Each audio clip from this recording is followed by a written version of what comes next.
On this special episode of Supercars Talk, I look at the top 5 worst liveries we've ever seen.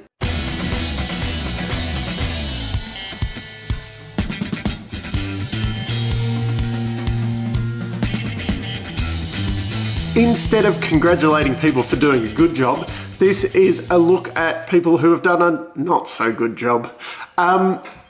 In 5th position, we have got the 2008 Stone Brothers Racing SP Tool car for Shane van Gisbergen. This was Shane's first full-time drive in the series, and it looked like this livery was intended for another sponsor, and then SP Tools come along at the last minute and just slapped their sticker on the car. Ingle and Caltex had left the team the previous year. I can't remember if that had something to do with it, but it just looked like this was a last-minute job. And then going off the 2009 livery, that was fully integrated SP Tools, the right colours and everything, and looked quite smick. Shane's results over the year were kind of what you'd expect from a rookie. He did score a 2nd position at Sandown, and there was numerous other top 10s over the year. He eventually finished 15th in the standings. His teammate James Courtney was 6th and did have 1 win, so yeah, it was kind of what was expected from a rookie. But you know, I suppose his later year results have definitely shone him in the spotlight more than this his first livery ever did.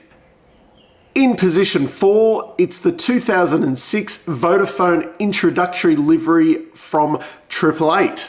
In late 2006, Better Electrical, who was the current sponsor of 888, they went into administration, and 888 took advantage of this situation to do an early announcement of the Vodafone sponsorship that was coming out in the next year. This created an interesting look where they basically kept the normal Better Electrical livery but splashed the red down the side. Not actually saying Vodafone, but they did the drivers' names down the side in the Vodafone font, and also changed Craig Lowndes' name to Now,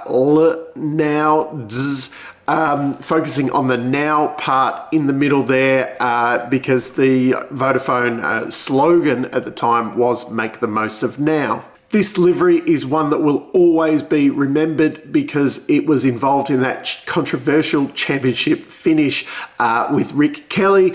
Not going to get into that now, but it is one that will go down in time as always being remembered, even if it was super ugly. In 3rd position, we have got the 2013 Erebus HHA livery of Tim Slade. Probably not the worst livery ever, but possibly the most disappointing, especially on this list, mainly because his teammates Irwin and SP Tool cars looked especially spectacular that year. Those Mercedes in Erebus's first year really knocked it out of the park. What probably makes it worse is that the Irwin car had a really nice blue on it, and the SP Tool car had a really nice orange on it. And somehow they got a really bad shade of blue and orange and mashed them together on the HHA car, which maybe if they'd picked the same blue and the same orange off the other 2 cars and put them together, maybe it would have looked a whole lot different. This was possibly a window into the whole Erebus livery saga over the years, where they either kind of knock it out of the park and it looks really good, or they just very, very, very disappointing. They have definitely had some shockers over the years. To make matters worse with this livery, the results during the year really, didn't go down in history as being spectacular.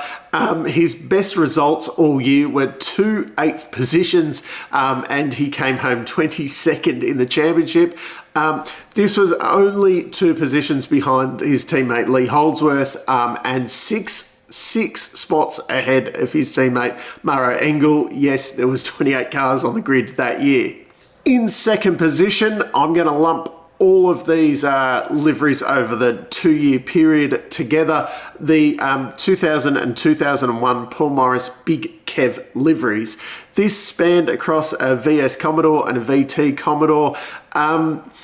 The actual kind of livery I don't think was that bad, but the way they put that logo of Mr. Big Kev on the back of the car, the way it didn't see, it's like someone like, you know, my early days in paint making thumbnails for these videos, the way it was just kind of slapped on the back there, the way it was cut out. You know, I spend a lot of time now going around, you know, to do those thumbnails and, you know, putting people's faces and things on there, making it look good. What probably makes it worse is that on the very first livery they did for this car, on the VS, the actual livery was terrible, but they, you know, cut around his logo properly and slapped it on the car. And then when they did you know, what wasn't the best, but it wasn't too bad a job of it a bit later on, then they kind of slapped it with that blue bracket, and it did not, to me it didn't work, and it just really spoilt the car. I didn't like the look of it.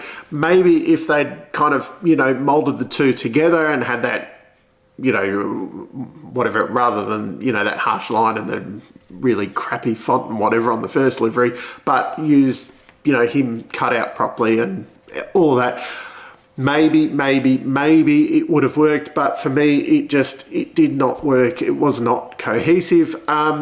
This one will forever go down in history, though, because it was involved in that massive start line accident that Paul Morris had, with where he stalled and Mark Clarkham just ran up the back of him, and the big fireball, which rode off that VS Commodore. I think you can still see that at the Norwell Motorplex. They've got it on show there. They actually kept it. They didn't trash the shell.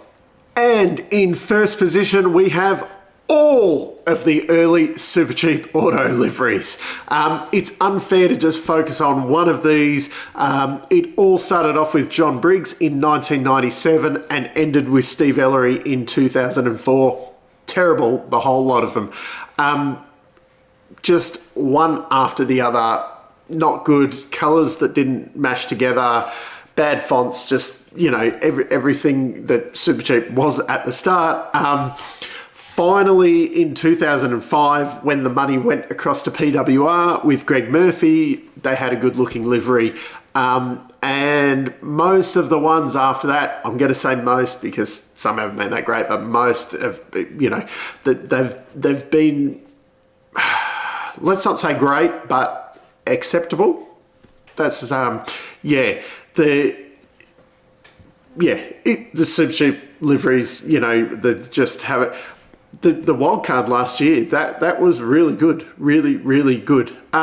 So it's really hard. I can't focus on just one, but in particular those Steve Ellery AUs, they were particularly bad, I think, because of the how kind of jarring, I suppose, the look of the AU was. Although, you know, the Pertec AU and the Dick Johnson ones didn't look that bad, I don't think.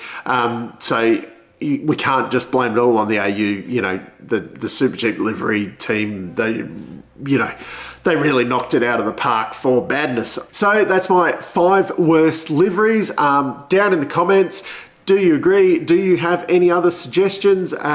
If there's enough suggestions, you know, I've probably missed some shockers over the years there. Let me know in the comments and maybe I can do an updated video sometime. Until next time, I'm still Dave and I'll catch you later.